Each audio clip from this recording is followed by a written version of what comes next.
नमस्कार दोस्तों, GS with GD के आज के इस वीडियो में हम बात करेंगे महाजनपदों की।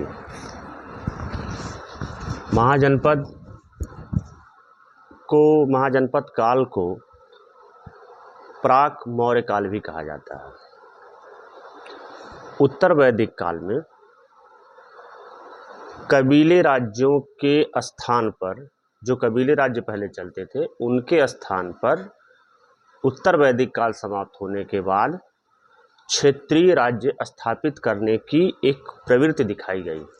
ऐसा दिखाई देता है कि क्षेत्रीय राज्य स्थापित करने की प्रवृत्ति दिखाई देती है उत्तर वैदिक काल के बाद में।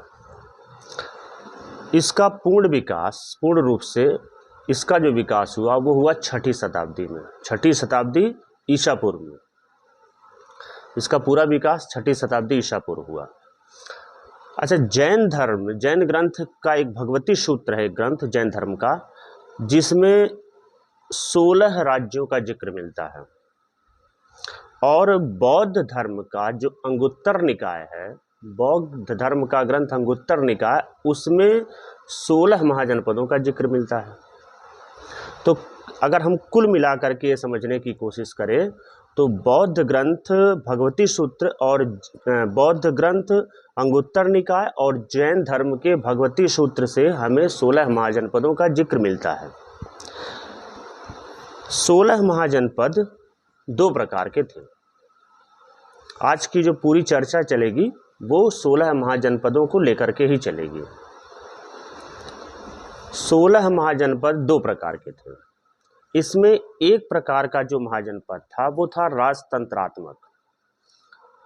राजतंत्रात्मक का मतलब ये हुआ कि राजा इसका अध्यक्ष होता था, इस राज्य का अध्यक्ष राजा होता था। दूसरा जो प्रकार था वो था गणतंत्रात्मक। ऐसे राज्यों का शासक राजा द्वारा न होकर, ऐसे राज्य का शासन राजा द्वारा न होकर गण यानी संघ द्वारा होता था। उसे कहा गया गणतंत्रात्मक राज्य। जैसे वज्जी और मल्ल थे उस समय। गण शब्द का प्रयोग जो होता है एक ऐसे समूह के लिए किया जाता है, जैसे हम कहते हैं हमारा देश गणतंत्र है, तो महाजनपद काल में गण शब्द का प्रयोग एक ऐसे समूह के लिए किया जाता था जिसमें कई सदस्य होते हों। प्रजातंत्र का उदय जो होता है वह गण शब्द से ही हुआ है। जो प्रजातंत्र है और जो गणतंत्र है, गण का उदय, कई व्यक्तियों के समूह को गण कहा जाता है, तो प्रजातंत्र का उदय गणतंत्र से ही हुआ। वैशाली का लिच्छवी गणराज्य, लिच्छवी गणराज्य आप पहले भी सुन चुके हैं कि महावीर स्वामी की माता त्रिशला लिच्छवी गणराज्य के प्रमुख चेटक की बहन थी।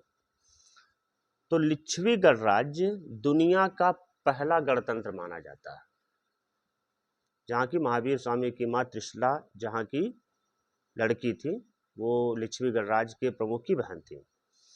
और लिच्छवी गणराज्य मतलब लिच्छवी गणराज्य का जो वज्जी संघ था, वज्जी संघ की राजधानी थी लिच्छवी गणराज्य। और इसका गठन, लिच्छवी गणराज्य का गठन 500 ईसा पूर्व में मिलता है। यानी 500 ईसा पूर्व से लिच्छवी गणराज्य का गठन हमको सुनाई देता है, जो कि ये माना जाता है कि विश्व का पहला गणतंत्र था, पहला गणतंत्र शासन था वहाँ पर। अब हम 16 महाजनपदों की चर्चा एक एक करके क्रमबद्ध रूप से करते हैं। पहले नंबर पे गणराज्य है वत्स। वत्स गणराज्य जो है इसकी राजधानी थी कौशाम्बी। कौशाम्बी आप जानते हैं कि उत्तर प्रदेश का वर्तमान समय में एक जिला है, और इस जिले से सटा हुआ एक जिला है प्रयाग। अगर आप प्रयाग की कहानी जानना चाहें तो हमारे पिछले वीडियो प्रयाग की कहानी में हमने प्रयाग के बारे में पूरे विस्तार से बताया है।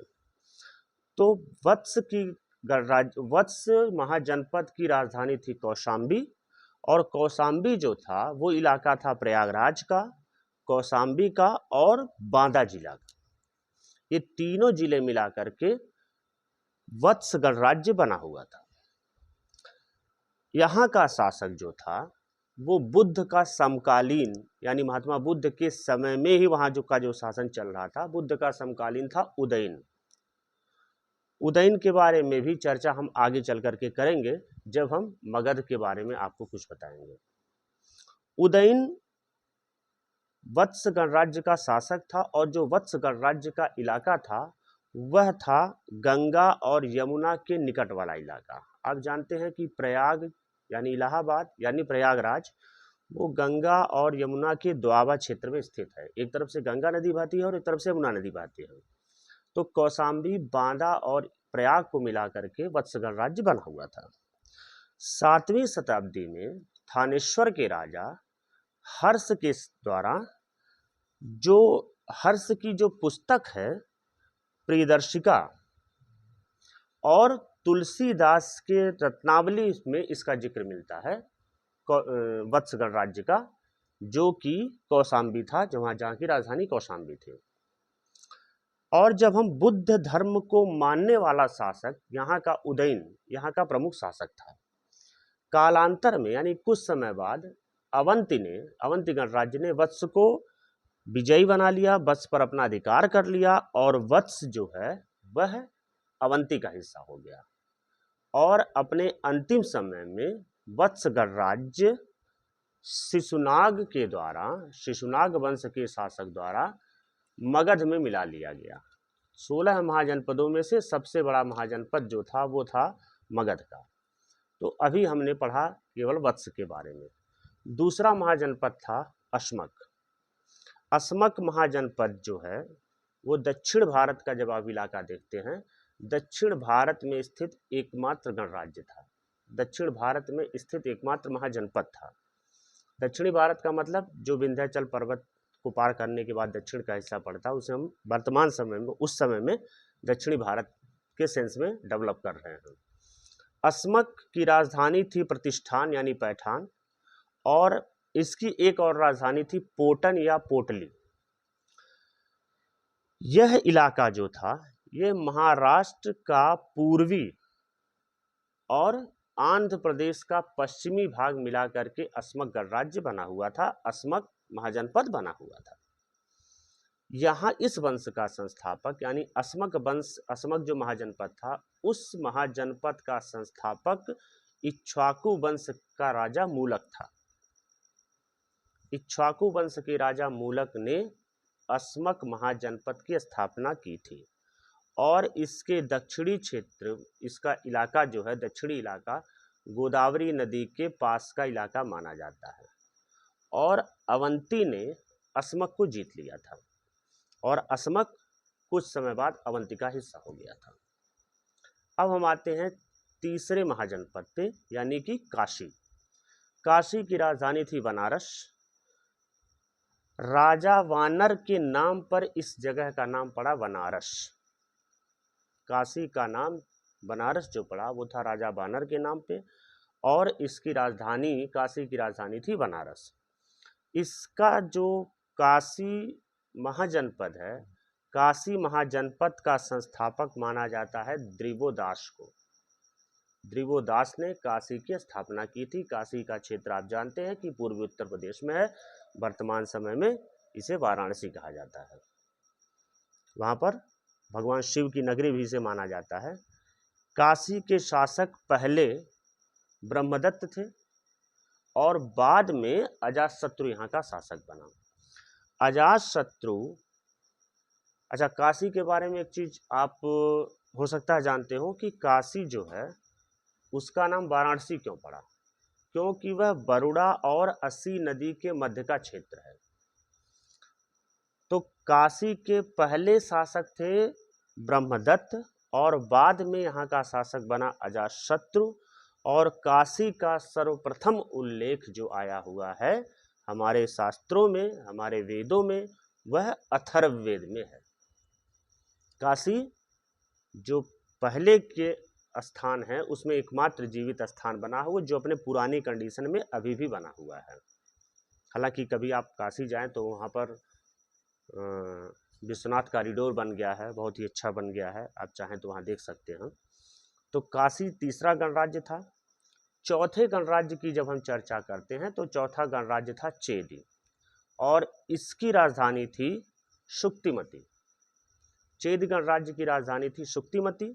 यहाँ का शासक था शिशुपाल। शिशुपाल का नाम शायद आपने पहले सुना होगा। शिशुपाल जो है वो महाभारत का जो समय चल रहा था, महाभारत काल में शिशुपाल का जिक्र आया है, यह महाभारत कालीन था। शिशुपाल का वध कृष्ण ने अपने सुदर्शन चक्र से किया है, ऐसा महाभारत में लिखा हुआ है। चेद गणराज्य का यानी कि चेद महाजनपद का विस्तार मध्य प्रदेश, बुंदेलखंड और यमुना नदी का क्षेत्र है। यानी अगर हम वर्तमान परिदृश्य में इसे समझने की कोशिश करें तो मध्य प्रदेश का पश्चिमी भाग चेद गणराज्य हुआ करता था, चेद महाजनपद हुआ करता था। अब हम आते हैं पांचवें महाजनपद पे। पांचवा महाजनपद है मल्ल। मल्ल की राजधानी दो थी। मल्ल की दो राजधानियां थी। एक तो पहली राजधानी इसकी थी कुशीनारा। कुशीनारा का जिक्र हमने पिछले वीडियो में किया था महात्मा बुद्ध के समय में। कुशीनारा में महात्मा बुद्ध का परिनिर्वाण हुआ था और कुशीनारा वर्तमान समय में कुशीनगर कहा जाता है इसे, जो कि पूर्वी उत्तर प्रदेश का इलाका पड़ता है। और इसकी दूसरी राजधानी थी पावा। पावा जहां पर महावीर को निर्वाण प्राप्त हुआ है। यानी कि मल्ल जो महाजनपद था उसकी दो राजधानियां थी, एक तो कुशीनारा और एक पावा। कुशीनारा वह स्थान जहां पर महात्मा बुद्ध को निर्वाण की प्राप्ति हुई थी और पावा वह स्थान जहां पर महावीर स्वामी को निर्वाण प्राप्त हुआ था। और यह पावा वाला इलाका ये पडरौना का हिस्सा माना जाता है, जो कि कुशीनगर का मुख्यालय है वर्तमान समय में। यहाँ का शासक था ओक्काक। चेद गणराज्य का शासक उस समय था ओक्काक और इसका विस्तार यानी चेद गणराज्य का विस्तार, चेद महाजनपद का विस्तार देवरिया कुशीनगर जिले में था और यहाँ पर गणतंत्रात्मक शासन प्रणाली प्रचलित थी। तो 5 महाजनपदों का जिक्र हमने अभी तक सुना है। अब आते हैं हम छठे महाजनपद पे। छठा महाजनपद है कंबोज।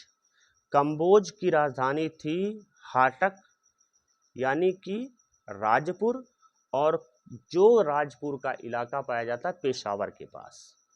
पेशावर अर्थशास्त्र के लेखक जो हैं, जिन्होंने अर्थशास्त्र पुस्तक लिखी है, चाणक्य या कौटिल्य ने, अर्थशास्त्र के लेखक चाणक्य ने कंबोजों को ये बताया कि ये लोग कृषि, वाणिज्य और शस्त्र द्वारा जीविका चलाते थे अपने समय में।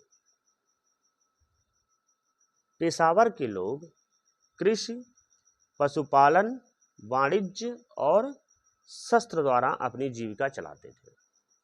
आप अफगानिस्तान का इलाका देखिएगा, वहाँ पर है कंबोज। कंबोज का इलाका श्रेष्ठ घोड़ों के लिए बड़ा प्रसिद्ध था। हालांकि ये कहावत है कि काबुल में सिर्फ घोड़े ही नहीं पाए जाते हैं, गधे भी पाए जाते हैं। ये एक छोटी सी कहावत है। तो कंबोज का जो इलाका था वह श्रेष्ठ घोड़ों के लिए प्रसिद्ध था। वहाँ पर घोड़े बड़े अच्छे मिलते थे।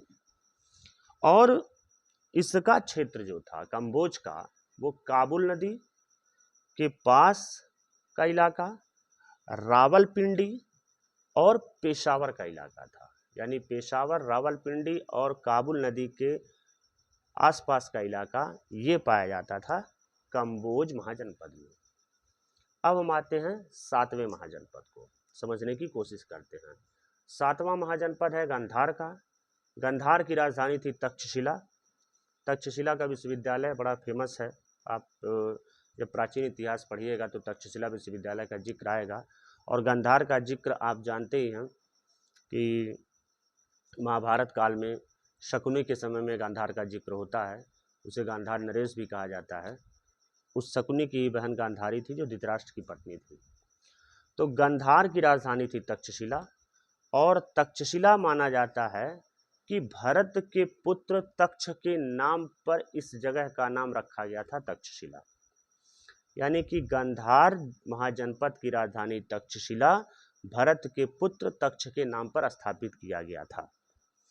यहाँ का शासक था पुष्कर सरीन और पुष्कर सरीन को ये माना जाता है कि ये बिंबिसार का समकालीन था। समकालीन का मतलब बिंबिसार और पुष्कर सरीन दोनों एक ही समय कालखंड में चल रहे थे। और गंधार का जो इलाका था यह पश्चिमी अफगानिस्तान के इलाके में माना जाता है, और ये पाकिस्तान का पेशावर और रावलपिंडी का इलाका भी इसे माना जाता है। क्रिकेट अगर आप इंटरेस्ट होगा तो क्रिकेट में एक खिलाड़ी हुए हैं जिनका नाम था रावलपिंडी एक्सप्रेस। अगर आप जानते हैं तो कमेंट बॉक्स में बताइएगा कि रावलपिंडी एक्सप्रेस किस खिलाड़ी को कहा जाता है। अब हम आते हैं मत्स्य महाजनपद पर। मत्स्य महाजनपद की राजधानी थी विराटनगर। विराटनगर राजा विराट के नाम पर स्थापित किया गया था। चंबल और सरस्वती नदी के बीच का जो क्षेत्र है उसे कहा जाता था विराटनगर, यानी मत्स्य महाजनपद का इलाका वो माना जाता था।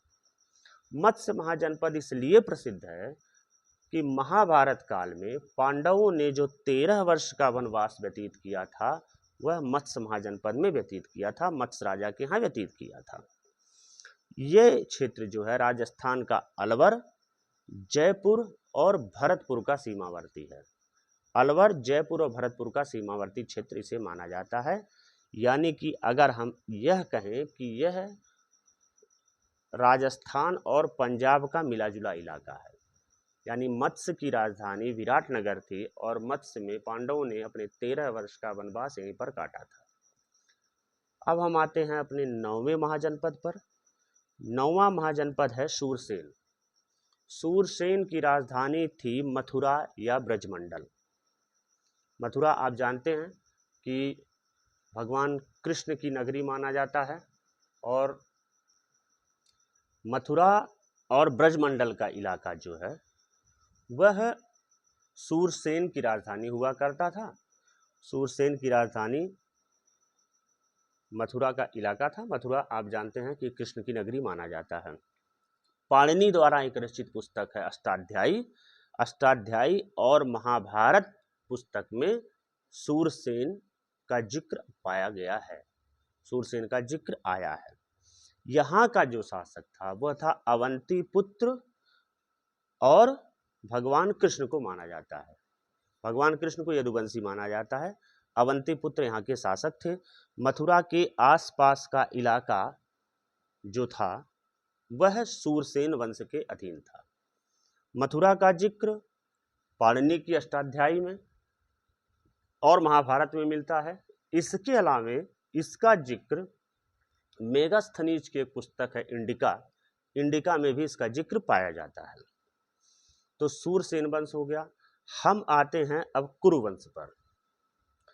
कुरु की राजधानी थी इंद्रप्रस्थ या हस्तिनापुर। आप जरूर सुने होंगे, महाभारत आपने देखी होगी। तो कुरु की राजधानी थी इंद्रप्रस्थ या हस्तिनापुर। इंद्रप्रस्थ को वर्तमान समय में दिल्ली कहा जाता है। दिल्ली का जो इलाका है वही कुरु राजवंश की राजधानी थी। हस्तिनापुर का जो इलाका है वह माना जाता था मेरठ, दिल्ली और थानेश्वर का इलाका। ये तीनों इलाके मिलाकर के हस्तिनापुर माने जाते थे, और इंद्रप्रस्थ माना जाता था दिल्ली को। महाभारत और पाणिनि की अष्टाध्यायी में इस राजवंश का भी जिक्र है, यानी कि कुरु महाजनपद का भी जिक्र आता है उसमें। अब हम आते हैं अपने 11वें महाजनपद पर, जो कि है पांचाल। पांचाल महाजनपद की 2 राजधानियां थी, एक तो उत्तरी पांचाल और एक दक्षिणी पांचाल। उत्तरी पांचाल की जो राजधानी, उत्तरी पांचाल का जो हिस्सा था वो था अहिच्छत्र, बरेली और रामनगर का इलाका, और दक्षिणी पांचाल में काम्पिल्य का इलाका आया जाता था, यानी कि काम्पिल्य और फर्रुखाबाद का इलाका। तो दक्षिणी पांचाल और उत्तरी पांचाल में पांचाल देश विभाजित था। पांचाल देश का जिक्र महाभारत में भी आया है, क्योंकि द्रौपदी वहीं की राजकुमारी थी। द्रौपदी को पांचाली भी कहा जाता है। यहाँ के शासक थे चुल्लामी ब्रह्मदत्त। पांचाल के जो शासक हुआ करते थे वो चुल्लामी ब्रह्मदत्त थे। द्रौपदी यहीं की लड़की थी और द्रौपदी का जो क्षेत्र माना जाता है, द्रौपदी जहाँ की लड़की थी, उस पूरे क्षेत्र को माना जाता है पांचाल। ब्राह्मणों में दो शाखाएं होती हैं, एक सरयू पारी और एक कान्यकुब्ज। तो कान्यकुब्ज ब्राह्मण जो होते हैं वह बेसिक रूप से पांचाल क्षेत्र के ही माने जाते हैं। कान्यकुब्ज ब्राह्मण ये बरेली, रामनगर, फर्रुखाबाद और ही क्षेत्र के लोग ही कान्यकुब्ज ब्राह्मण माने जाते हैं। ब्राह्मणों की दो शाखाएं होती हैं, एक कान्यकुब्ज और एक सरजूपारी। इसका जो क्षेत्र है यानी कि पांचाल का, वह इलाका है रुहेलखंड, रुहेलखंड यूनिवर्सिटी भी है, रुहेलखंड के पास का बरेली और बदायूं और फर्रुखाबाद। यानी कि बरेली, बदायूं और फर्रुखाबाद जो है वह माना जाता है पांचाल का इलाका, पांचाल का क्षेत्र। आगे अगर हम बढ़े तो एक और महाजनपद था अवंती। अवंती की भी दो राजधानियां थी, एक उत्तरी अवंती और एक दक्षिणी अवंती। उत्तरी अवंती की राजधानी थी, उत्तरी अवंती का जो क्षेत्र था वो था उज्जैनी, और दक्षिणी अवंत का जो क्षेत्र था वो था महिष्मती। महिष्मती का नाम आपने सुना होगा शायद। महिष्मती एक पिक्चर अभी आई थी, बहुत हिट हुई थी, बाहुबली द बिगिनिंग, उसमें नारा लगता है जय महिष्मती। तो महिष्मती जो है वो अवंती की राजधानी हुआ करती थी। दक्षिणी अवंती की राजधानी थी महिष्मती और उत्तरी अवंती की राजधानी थी उज्जैनी। दोनों राजधानियों के बीच में, मतलब उत्तरी अवंती और दक्षिणी अवंती यानी कि उज्जैनी और महिष्मती के बीच में बेनावती नदी बहती थी। बेनावती नदी के दोनों साइड का इलाका वह अवंती महाजनपद माना जाता है। यहाँ के शासक थे चंड प्रद्योत। चंड प्रद्योत को बुद्ध का समकालीन माना जाता है और बिंबिसार ने अपने राज्य वैद्य जीवक को चंड प्रद्योत को जब पीलिया रोग हुआ था तो पीलिया रोग ठीक करने के लिए भेजा था बिंबिसार ने। बिंबिसार ने अपने राज्य वैद्य जीवक को चंड प्रद्योत को हुए पीलिया रोग को ठीक करने के लिए अवंती भेजा था। और ये अवंती का जो इलाका है वह पश्चिमी और मध्य मालवा का क्षेत्र कहा जाता है, यानी कि पश्चिमी मालवा और मध्य मालवा का क्षेत्र अवंती कहलाता है। चंड प्रद्योत ने महाकश्यप के प्रभाव में आकर के बौद्ध धर्म स्वीकार कर लिया था और चंड प्रद्योत के दरबार में ही बिंबिसार ने अपने राज्य वैद्य जीवक को भेजा था। 13वां महाजनपद जो है, आज हम कोशिश ये करेंगे कि आपको 15 महाजनपद पढ़ा दे, 15 महाजनपदों के बारे में जानकारी दे दें और 16वें के बारे में विस्तार से बताएंगे जो कि मगध है। 13वां महाजनपद है कोशल। कोशल महाजनपद में भी दो राजधानियां थी, एक उत्तरी कोशल और एक दक्षिणी कोशल।